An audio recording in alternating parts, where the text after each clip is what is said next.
Hi guys, welcome back on Tech Aid. We are providing you practical solutions to your problems. Whether it's a simple hack or a step-by-step guide, we have got you covered. In this video, I will gonna show you that how to turn off sensitive content on X. First of all, you can open any browser. I can open Chrome. After opening the Chrome, you can just simply now tap on search.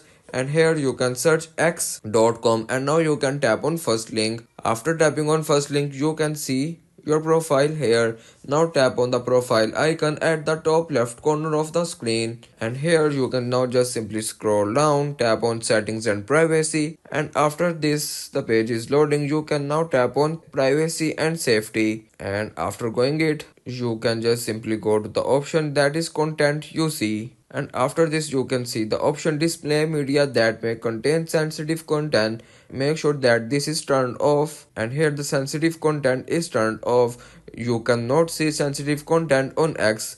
If you want to keep your online activity private and access to restricted contents like I do, trying using a VPN. It's secure, easy to use and makes a browsing safer. The link to buy is in the description below. If this tutorial helped, don't forget to like the video and subscribe for more practical solutions. Got questions or need extra help, drop a comment below and we will be happy to assist. See you in the next one. Thanks for watching.